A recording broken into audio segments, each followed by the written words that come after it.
안녕하세요. 이번 영상에서는 1차 방정식의 활용 단원에 대해서 알아보겠습니다. 1차 방정식 활용 단원은 우리의 주변에서 볼 수 있는 다양한 현상들에 대한 문제를 접할 수 있는 단원입니다. 이전 영상에서 이야기했던 일상의 이미지와 언어들을 수학적 언어로 해석하는 연습을 합니다. 1차 방정식의 활용 문제는 다음의 단계를 거쳐서 풀게 됩니다. 첫 번째로 문제의 뜻을 파악하고 구하려는 것을 X로 놓습니다. 이 단계에서 일상의 언어로 표현된 것을 해석하고 방정식을 세우기 위해 미지수를 설정하게 됩니다. 두 번째로 문제의 뜻에 알맞은 1차 방정식을 세웁니다. 이 단계에서는 첫 번째에서 해석한 일상적인 언어를 수학적인 언어로 바꾸어 식으로 표현하게 됩니다. 세 번째 단계에서는 방정식을 풉니다. 이 단계에서는 근을 구하기 위해서 수학적인 개념과 성질들을 활용하게 됩니다. 네 번째 단계에서는 구한 해가 문제의 뜻에 맞는지 확인합니다.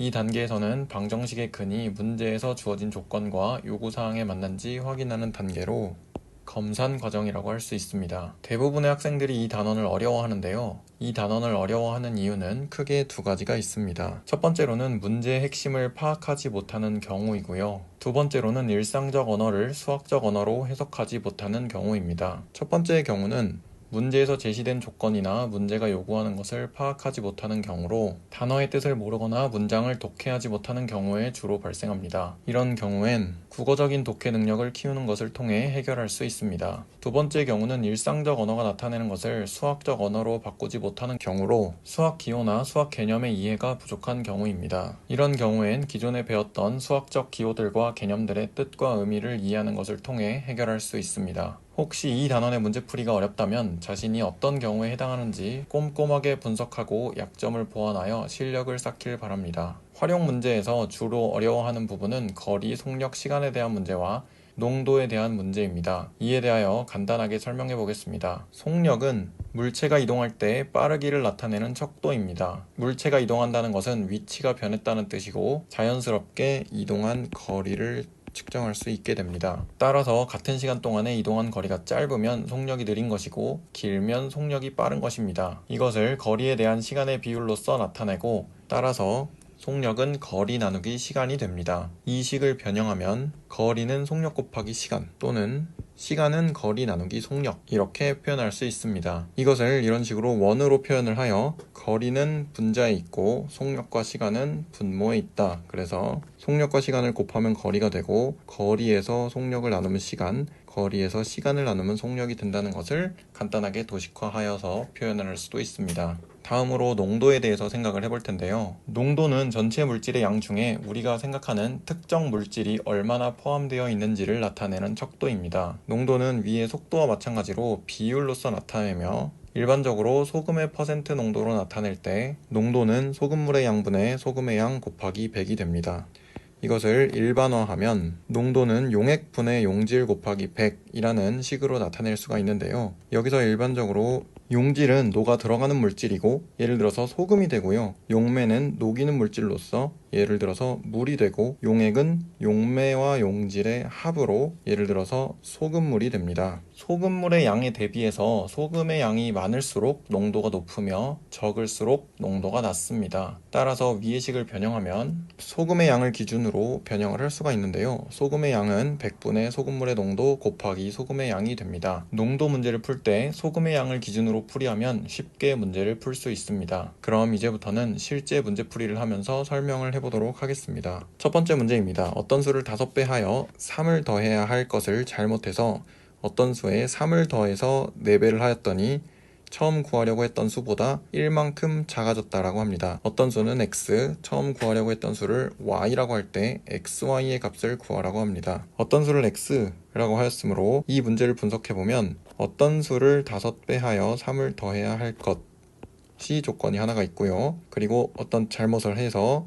그 수에 3을 더해서 4배를 하였다라는 것이 두 번째 조건이고요. 처음 구하려고 했던 수보다 1만큼 작아졌다라는 것이 세 번째 조건입니다. 첫 번째에 대한 식을 쓰면 어떤 수의 5배를 하면 이렇게 되지요. 거기다가 3을 더해야 될 것이라고 식이 나오고 두 번째의 경우에는 어떤 수에 3을 더했다라고 하니 어떤 수에 3을 더하고 그것의 전체의 4배를 했다라고 하였습니다. 그러면 이것을 세 번째에서 정리를 해보면 첫 번째가 처음 구하려고 했던 수지요. 그래서 이것을 풀이를 해보면 잘못해서 구한 수가 처음 구하려고 했던 수보다 1만큼 작아졌다고 합니다. 그래서 식을 이런 식으로 세울 수가 있고요. 저변을 정리를 해보면 4x 더하기 12가 되고 우변은 5x 더하기 2가 되게 됩니다. 그래서 x가 10이 되게 되지요. 그러면 처음 구하려고 했던 수를 y라고 했으므로 처음 구하려고 했던 수 y는 53이 됩니다. 그래서 xy는 530이 되게 됩니다. 두 번째 문제를 보겠습니다. 연속하는 세 짝수 중에서 가장 큰 수의 4배는 나머지 두 수의 합의 3배보다 이만큼 크다고 합니다. 이때 세 짝수를 구하라는 문제인데요. 연속하는 세 짝수라는 조건이 나왔고, 그리고 가장 큰 수의 4배가 나머지 두 수의 합의 3배보다 이만큼 크다고 한다라는 조건이 2개가 나왔습니다. 연속하는 세 짝수이므로 중간수를 x라고 두면, 그러면 이거보다 작은 숫자는 x-2가 되고요. 이거보다 큰 숫자는 x 더하기 2가 되겠죠. 그래서 첫 번째에서 이런 식으로 세의 숫자들을 넣을 수가 있고, 두 번째 가장 큰 수의 4배라고 했으므로 가장 큰 수 x 더하기 2의 4배는 나머지 두 수 x 더하기 x 빼기 2의 전체의 3배보다 2만큼이 크다고 합니다. 이것을 정리를 해보면 4x 더하기 8이 되고요. 우변은 6x-4가 되게 됩니다. 따라서 이 식을 풀면 x는 6이 되게 되고요. 그러면 세 짝수는 4, 6, 8이 되게 되겠지요. 이것을 검산을 해볼 수가 있는데요. 가장 큰 수의 4배는 32이고 나머지 두 수의 합은 10이니까 30 더하기 2 해서 이 두 숫자가 같게 되겠죠. 이런 식으로 검산까지 해볼 수가 있습니다. 세 번째 문제를 보겠습니다. 1의 자리 숫자와 10의 자리 숫자의 합이 13이라고 하였습니다. 인 두 자리 자연수가 있습니다. 그러면 첫 번째 조건은 1의 자리 숫자와 10의 자리 숫자의 합이 13이 되겠지요. 두 번째로는 이 자연수의 1의 자리 숫자와 10의 자리 숫자를 바꾸겠다고 합니다. 그랬더니 처음 수보다 45만큼 크다라고 했습니다. 어떤 숫자, 처음 숫자를 예를 들어서 네모와 세모 이런 식으로 나타난다고 생각을 해보면 이 숫자는 실제로 네모 곱하기 10 더하기 세모로 나타나게 되겠지요. 그래서 10의 자리 숫자를 우리는 x라고 하겠습니다. 그러면 1의 자리 숫자가 13 빼기 x가 되겠지요. 그러면 1의 자리 숫자와 10의 자리 숫자를 바꾼 것은 세모, 네모라는 형식으로 쓰여지게 되고, 그러면 이것은 세모 곱하기 10 더하기 네모라는 형태로 쓸 수가 있게 됩니다. 그러면 두 번째 조건에서 1의 자리 숫자와 10의 자리 숫자를 바꾼 숫자는 13 빼기 x에 곱하기 10이 되고 더하기 x가 되겠지요. 이 숫자는 처음 수인 x 곱하기 10 더하기 13 빼기 x보다 45가 크다고 했으므로 이 방정식을 정리를 해보면 저변은 130-9x가 되고 우변은 9x 더하기 58이 되어서 18x는 72가 되게 되지요. 따라서 x가 4이고, 그러면 이것이 이제 10의 자리가 되고요. 13 빼기 x는 9가 되므로 따라서 처음 숫자는 49가 되게 됩니다. 네 번째 문제를 보겠습니다. 어느 중학교에서 학생들이 수학여행을 가서 방 배정을 한다고 합니다. 한 방에 7명씩 배정하면 마지막 방에는 1명만 들어가게 되고 빈 방은 없고, 이게 첫 번째 조건이겠죠. 그리고 두 번째 조건으로 9명씩 배정하면 마지막 방에는 3명이 들어가고 방이 4개 남는다고 했습니다. 이때 학생 수를 구하라고 하는데요. 우선은 방의 개수를 모르기 때문에 학생 수도 모르고 방의 개수도 모르는 상황이지요. 그런데 지금 방 배정을 기준으로 문제가 쓰여져 있으므로 방의 개수를 x라고 놓겠습니다. 그러면 한 방에 7명씩 배정하면 마지막 방에는 1명이 들어가고 빈 방이 없다 라는 첫 번째 조건을 식으로 쓰면 학생 수를 x로 표현을 할 수가 있는데요. 그러면 x 곱하기 7, 그리고 첫 번째 조건을 x로 표현하면 마지막 방에는 1명이 들어가니까 x-1개의 방에 모두 7명이 들어가고, 그리고 마지막 방에 1명이 남는다고 할 수가 있고, 그리고 두 번째 조건에서는 9명씩 배정하면 마지막 방에는 3명이 들어가고 방이 4개 남는 상태이니까 꽉꽉 채워지는 방은 x 빼기 5개의 방이 9명씩 채워지고 나머지가 3명이 들어간다고 생각을 하면 되겠습니다. 그랬을 때 이때와 이때가 학생 수가 같으므로 이렇게 식을 세울 수가 있고요. 좌변을 정리하면 7x 빼기 6이고 우변을 정리하면 9x 빼기 42가 됩니다. 그리고 이것을 정리하면 2x가 36이 되어서 x가 18이 되겠지요. 따라서 학생수는 x가 18이 나온 것을 첫 번째에 넣어도 되고 두 번째에 대입을 해서 생각을 해봐도 되는데요. 이렇게 됐을 때 학생수를 계산해보면 120명이 나오게 됩니다. 다섯 번째 문제를 보겠습니다. 윤민의 가족이 주말 농장에 다녀왔는데 갈 때는 자동차를 타고 시속 80km로 달렸고 올 때는 갈 때보다 20km 먼 길로 돌아서 시속 60km로 달렸다고 합니다. 그래서 이게 첫 번째 조건이고 이게 두 번째 조건이라고 생각을 할 수가 있겠죠. 그래서 왕복하는데 총 5시간이 걸렸다는 게 세 번째 조건이라고 할 수 있겠습니다. 집으로 오는데 걸린 시간을 구하라고 합니다. 그러면 여기서 1번에서의 거리를 x라고 하겠습니다. 그랬을 때 시속 80km로 달렸다고 하니 1번의 경우는 80분의 x가 시간이 되고요. 그리고 2번의 경우는 시속 60km로 달렸으니 60분의 갈 때보다 20km 더 먼 거리를 달렸으니 x 더하기 20이 됩니다. 그래서 총 5시간이라고 했으므로 3번에서 80분의 x와 60분의 x 더하기 20을 더한 1번도 시간이고 2번도 시간이니까 2시간을 더할 수가 있겠지요. 그래서 2시간을 더하면 5시간이 걸렸다고 합니다. 양변에 240을 곱해서 정리를 하면 3x 더하기 4 곱하기 x 더하기 20이 1200이 되게 되고요. 이것을 풀게 되면 7x 더하기 80이 1200이고 따라서 x가 160이 되게 됩니다. 따라서 올 때 거리는 180km가 되게 되고 올 때 걸린 시간은 60분의 180km로 3시간이 걸리게 됩니다. 다음 여섯 번째 문제를 보겠습니다. 성희가 학교에서 공원을 향하여 출발한 지 24분 후에 호현이가 성희를 따라 나섰다고 합니다. 성희는 매분 50m의 속력으로 걷고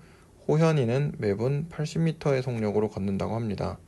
호현이는 학교에서 출발한 지 몇 분 후에 성희를 만나게 되는지 구하라고 합니다. 그리고 성희와 호현이가 만난 지점이 얼마나 떨어져 있는지 구하라고 합니다. 이해가 잘 되지 않는 경우엔 그림을 그려서 생각을 해보겠습니다. 여기 학교가 있고요. 성희가 학교에서 여기 공원을 향해서 출발을 했다고 하겠습니다. 이렇게 공원을 향해서 가고 있겠죠. 24분 후에 일정 거리를 갔을 것이고 그때 호현이가 따라 나갔다고 합니다. 그러면 호현이가 출발한 뒤에 성희를 만날 때까지의 시간을 x라고 하겠습니다. 그러면 성희가 걸은 거리와 호현이가 걸은 거리가 같게 되는 것을 활용을 하면 성희의 경우엔 매분 50m의 속력으로 x와 24분의 시간을 더한 것만큼의 시간을 걸었고 그리고 호현이의 경우는 80m의 속력으로 x분만큼 걸었으므로 이런 식으로 방정식을 쓸 수가 있고요. 그러면 이것을 풀면 x가 40이 나오게 됩니다. 따라서 호현이의 경우는 학교에서 출발한 지 40분 후에 성희를 만나게 되고요. 그리고 성희와 호현이가 만난 지점은 학교로부터 40 곱하기 80을 하면 3200m 떨어져 있다는 것을 알 수 있습니다. 이것을 3.2km라고 써도 되겠지요. 다음 일곱 번째 문제를 보겠습니다. 일정한 속력으로 달리는 기차가 350m 길이의 터널을 완전히 통과하는데 20초가 걸렸다고 하고요. 630m 길이의 터널을 통과할 때 30초 동안 보이지 않았다고 합니다. 이때 이 기차의 길이를 구하라고 합니다. 그러면 터널을 생각을 해보겠습니다. 이렇게 터널이 있고요. 여기 이렇게 기차가 들어가기 직전이라고 생각을 해봅시다. 여기 완전히 통과한다는 것은 기차가 이렇게 완전하게 나올 때까지를 생각을 하게 되므로 기차의 앞부분을 생각을 해보면 기차는 이만큼 달리게 됩니다. 따라서 기차의 길이를 x라고 하겠습니다. 그리고 터널의 길이는 현재는 350m이고요. 이때 기차의 속력은 일정하므로 이 속력을 거리로 표현을 해보겠습니다. 기차의 앞쪽 끝 부분이 350m와 xm를 합한 거리를 가는 동안에 걸린 시간이 20초이고요. 두 번째로 630m 길이의 터널에서 완전히 보이지 않았다라는 것은 기차가 안에 들어갔을 때와 나오기 직전 까지의 상황을 의미를 하므로 앞부분은 이만큼 이동을 하였을 것이고 그러면 이때 이제 앞부분이 간 거리는 630에서 x만큼을 뺀 거리가 되고요. 그때 이제 그 시간은 30초가 되므로 이 두 식이 같다는 것을 이용하여 문제를 풀어주시면 되겠습니다. 그러면 20분의 350 더하기 x가 30분의 630 빼기 x가 되고요. 이때 이 방정식을 풀면 x의 값은 42가 되게 되어 42m라는 것을 알 수가 있습니다. 방정식을 푸는 것은 여기서는 생략하도록 하겠습니다. 8번째 문제를 풀어보겠습니다. 11%의 소금물과 7%의 소금물을 섞어서 8%의 소금물 800g을 만들려고 하겠습니다. 이때 11%의 소금물은 몇 g을 섞어야 되는지 구하라고 합니다. 11%의 소금물을 구하라고 했으므로 11%짜리 소금물의 전체 양을 x라고 해보겠습니다. 그러면 7%짜리 소금물은 자동으로 800에서 x를 뺀 만큼이 되겠지요. 그럼 우리는 이것을 이용해서 소금의 양을 이용해서 풀도록 하겠습니다. 11%짜리 소금물의 소금의 양은 100분의 11 곱하기 x가 되고요. 7%짜리 소금물의 소금의 양은 100분의 7 곱하기 800 빼기 x가 되게 됩니다. 그런데 이 두 개의 소금물을 섞어서 8%짜리를 만들었다고 했으므로 8%짜리 소금의 양은 100분의 8 곱하기 800이 64g이 되고요. 그러면 이것을 식을 세워보면 100분의 11x 더하기 100분의 7에 800 빼기 x가 100분의 8 곱하기 800 이렇게 되어서 양변에 100을 곱한 후에 정리를 하면 x가 200이 되게 됩니다. 따라서 11%짜리 소금물은 200g을 섞어야 한다는 것을 알 수 있습니다. 9번째 문제를 풀어보겠습니다. 원가가 5,000원인 제품의 정가에서 40%를 할인하여 팔았답니다. 그래서 원가의 20% 이익을 남기려고 한다고 합니다. 이 제품의 정가를 얼마로 정해야 되는지 구하라고 합니다. 그러면 제품의 정가를 x라고 해보겠습니다. 우선은 퍼센트에 대해서 설명을 해보겠습니다. 40%라는 것은 전체의 100분의 40을 의미를 하고, 그래서 이 퍼센트라는 것은 결과적으로 곱하기 100분의 1을 의미를 하게 됩니다. 그리고 여기서 정가의 40% 이렇게 나왔는데요. 여기 있는 의 라는 것은 곱하기를 의미를 하므로, 그럼 이것을 그대로 해석을 하면, 수학적 언어로 해석을 하면 정가 곱하기 여기 의가 있지요. 그리고 40%이므로 40이고 이 퍼센트는 곱하기 100분의 1을 의미를 하므로 100분의 1 이렇게 되어서, 그러면 100분의 40 곱하기 정가라고 표현을 할 수 있습니다. 그런데 여기서는 원래 정가에서 할인을 하였으므로 정가를 x라고 놓았으므로 x에서 100분의 40x를 여기는 할인하였죠. 빼주어야 합니다. 그래서 결과적으로 100분의 60x가 됩니다. 그런데 이것이 원가의 20% 이익이므로 원가는 5,000원이고 원가, 자 다시 써보겠습니다. 원가의 20% 이므로 이것을 수식으로 쓰면 원가는 5,000원이고 의는 곱하기라고 하였고 20을 그대로 쓰고요. 퍼센트는 곱하기 100분의 1이라고 하였으므로 이것은 결과적으로 5,000 곱하기 100분의 20이 되어 얘는 1,000이 되게 되지요. 그런데 이익이 1,000이므로 판매가는 원가에 이익을 붙여야 되니까 6,000이 되고요.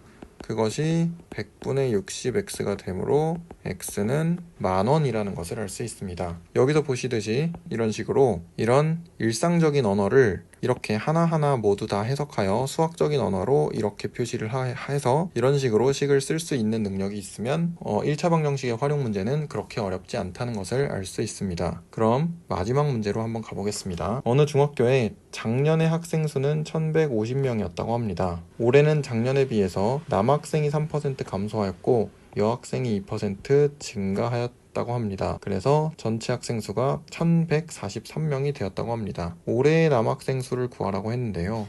일단 기본적으로 작년에서 올해로 변화하였기 때문에 변화의 기준인 작년을 기준으로 잡겠습니다. 그래서 작년의 남학생 수를 x라고 놓으면 여학생 수는 1,150에서 x를 뺀 값이 되겠지요.